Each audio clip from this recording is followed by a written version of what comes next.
If you are a Leo rising, I know you can feel it.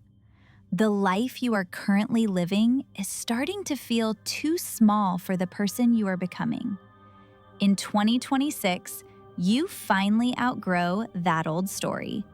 This is a perspective shift year. Let's talk about why.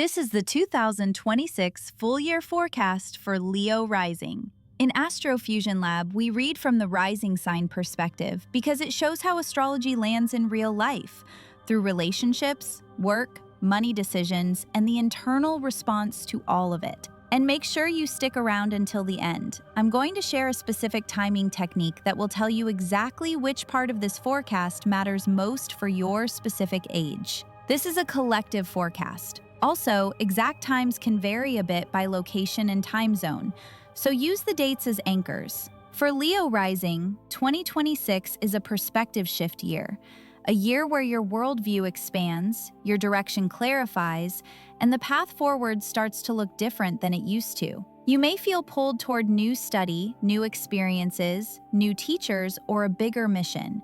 And you may also feel less patient with anything that keeps you mentally small.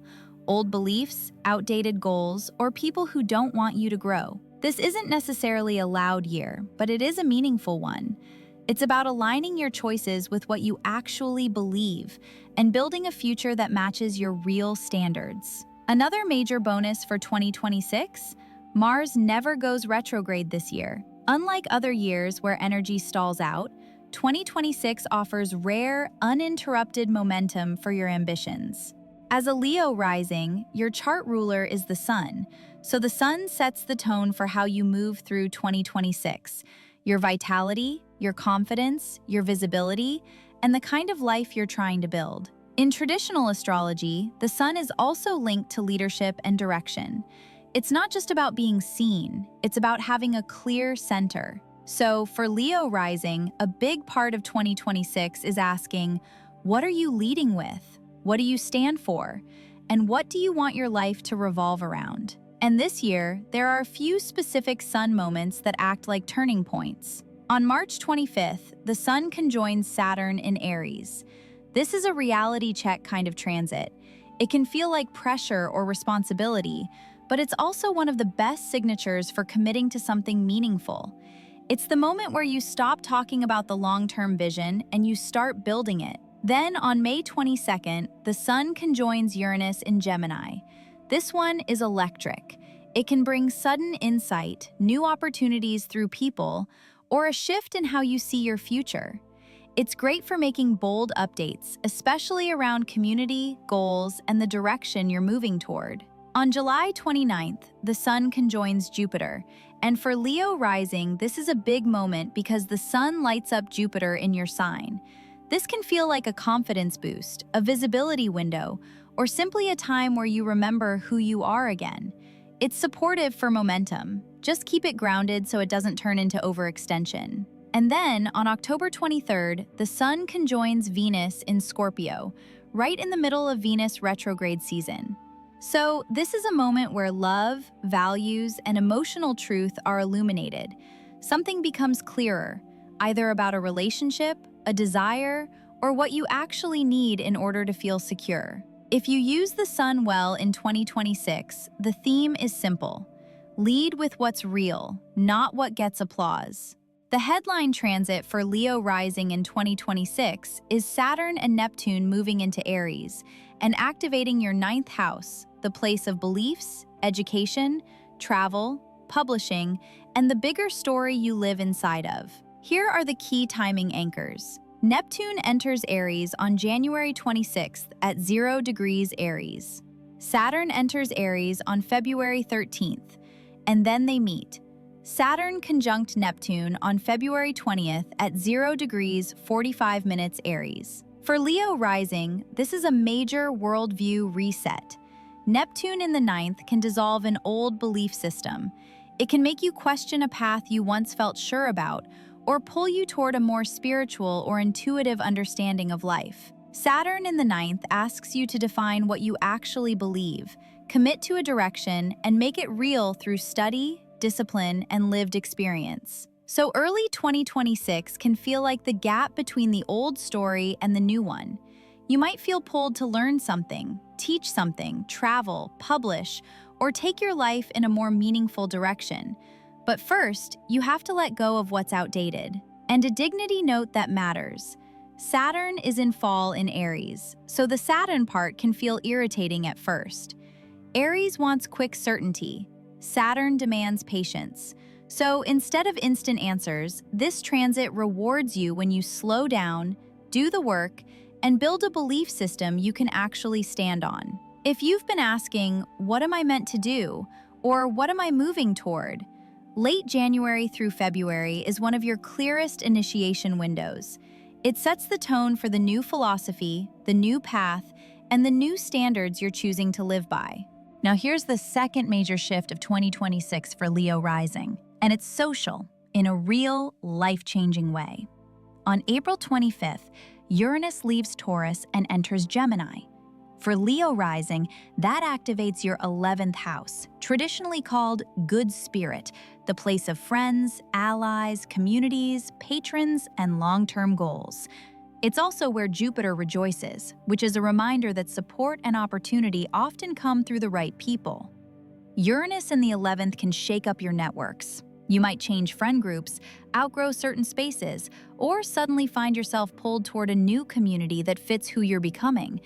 It can also bring unexpected opportunities through people, like one conversation, one introduction, or one collaboration that changes your direction.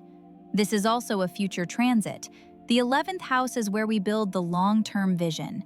So if you've been feeling like your goals need an update, Uranus here helps you break out of stale plans and start aiming at something that feels more alive. The key is not to cling to the old social identity. Let your community evolve. The right people will feel energizing, not draining, and that's how you'll know you're on track. A note on career and reputation. Just as Uranus leaves your career sector, Chiron enters Taurus and your 10th house on June 19th. This suggests a shift in how you are recognized. You are moving away from the disruption of Uranus and toward the mentorship of Chiron. Your public reputation may evolve to center more on teaching, healing, or being vulnerable about your journey, rather than just your achievements. Now let's talk eclipses, because this is where the year tends to course correct you. First, the Aquarius and Leo eclipses. The solar eclipse in Aquarius happens on February 17th at 28 degrees 56 minutes, and the solar eclipse in Leo happens on August 12th at 20 degrees 8 minutes. For Leo rising, Aquarius is your 7th house, partners, contracts, committed relationships, and the people you build your life alongside. Leo is your 1st house, the helm, your body, identity, vitality, and the way you steer your life. So this axis is relationship and identity. It can bring turning points in partnership, important choices about commitment, and moments where you realize you can't keep being the same person in the relationship you're in. Sometimes relationships deepen. Sometimes they get renegotiated. Sometimes you realize you need a new dynamic altogether. Either way, the 1st and 7th axis asks for honesty about who you are and what kind of partnership actually matches that. Second, the Virgo and Pisces eclipses. The lunar eclipse in Virgo happens on March 3rd at 12 degrees 51 minutes, and the lunar eclipse in Pisces happens on August 28th at 4 degrees 51 minutes. For Leo rising, Virgo is your 2nd house, money, income, possessions, and self-worth. Pisces is your 8th house, shared money, debt, inheritance, trust, and financial entanglement. So the 2nd axis is about security, resources, and agreements. It can bring changes in income, spending, and priorities, but it can also bring important conversations about shared finances, what's fair, what's owed, and what needs to be cleaned up so you can feel stable. Timing note: eclipses are strongest near the dates, but you'll often feel the buildup and aftershocks for weeks. On August 18th, 2026, the lunar nodes change signs. The North Node leaves Pisces and enters Aquarius, and the South Node leaves Virgo and enters Leo. This marks the final exam of a financial cycle you have been working on all year.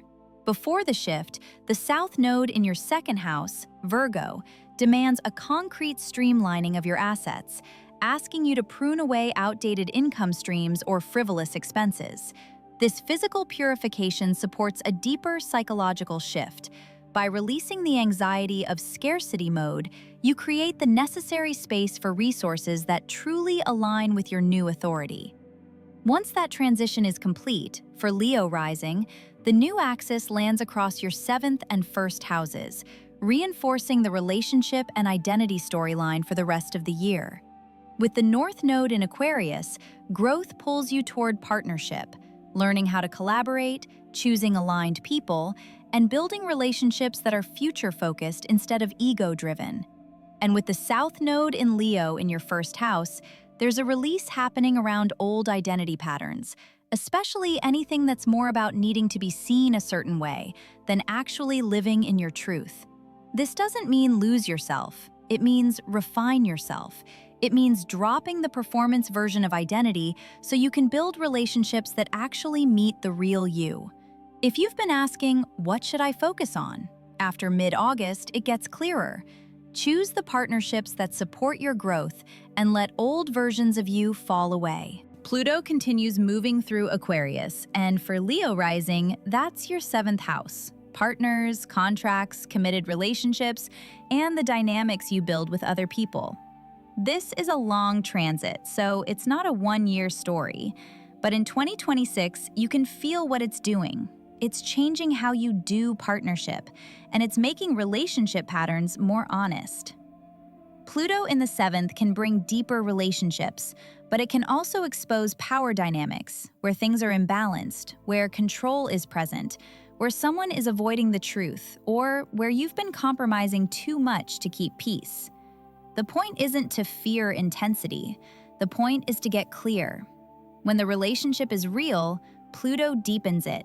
When it's built on a persona, Pluto challenges it.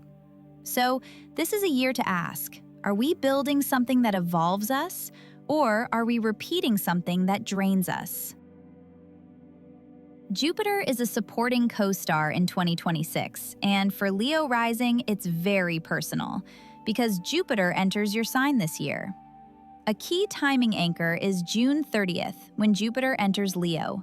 So for the first half of 2026, Jupiter is moving through Cancer, which is your 12th house, rest, retreat, recovery, and behind-the-scenes support. That can be subtle, but it can be powerful. It can look like healing, releasing what's heavy, getting help in quiet ways, or finally letting something end that's been draining you. Then, on June 30th, Jupiter enters Leo, and that moves Jupiter into your 1st house, the helm, your identity, body, vitality, and presence. This is one of the biggest green light transits for Leo rising in 2026. It can bring confidence, visibility, opportunity, and a stronger sense of self.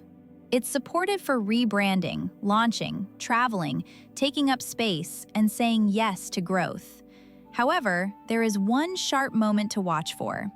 Shortly after Jupiter enters your sign, it opposes Pluto in your relationship house on July 20th. This is the peak of the me versus we storyline, a moment where your new growth forces a non-negotiable change in your relationship dynamics. You are expanding, and your partnerships must evolve to hold this new version of you. Just keep one thing in mind: Jupiter expands whatever it touches. So the gift is more momentum, but the lesson is pacing. Don't promise more than you can sustain. If you've been wondering, when do I feel more like myself again? The second half of the year, starting around late June, is a real turning point. Late in the year, Venus goes retrograde, and for Leo rising, this is one of the clearest timing windows for home, family, relationships in your inner circle, and the way you communicate your needs. Venus stations retrograde on October 3rd at 8 degrees 29 minutes Scorpio, and then Venus stations direct on November 13th at 22 degrees 51 minutes Libra. For Leo rising, this retrograde storyline moves across your 4th and 3rd houses.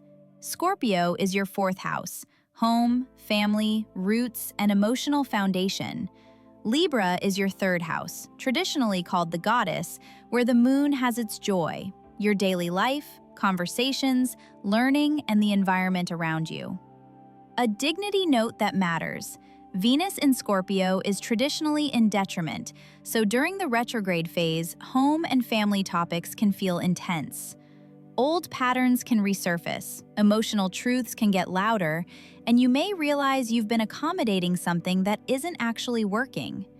Then, when Venus turns direct in Libra, where Venus is in domicile, things usually get clearer and calmer. Communication becomes easier, and it's often a better time for repairing relationships, renegotiating boundaries, and making changes that bring more peace into your daily life.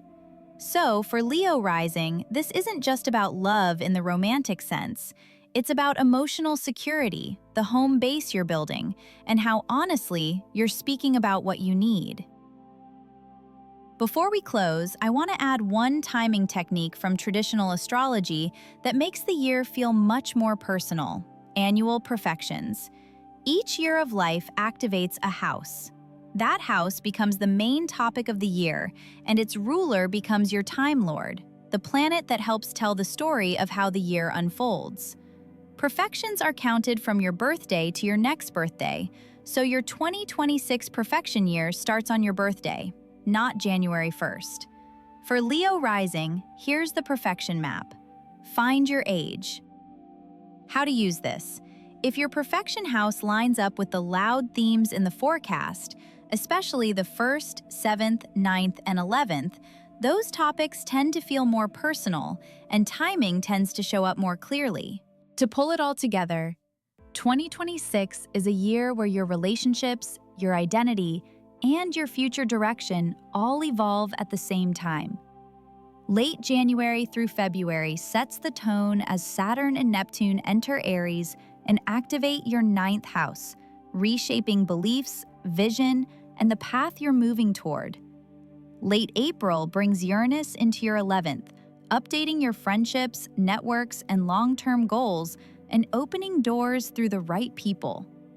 The eclipses and the nodal shift keep emphasizing the 1st and 7th axis, identity and partnership, and they ask you to stop performing a version of yourself that doesn't match your reality anymore. Jupiter supports you by helping you release what's heavy in the first half of the year, and then from June 30 forward, it brings growth, confidence, and visibility as it moves into Leo. And Venus retrograde in the fall puts attention on home, family, and communication, so your foundation and your voice stay aligned with the life you're building. If you keep it simple, lead with what's real, choose the partnerships that grow you, and let your future be shaped by who you're becoming, not who you used to be. This has been your 2026 full year forecast for Leo rising from Astro Lab, where ancient astrology meets modern psychological insight. Each month, we'll come back to these themes and track how they unfold in real time.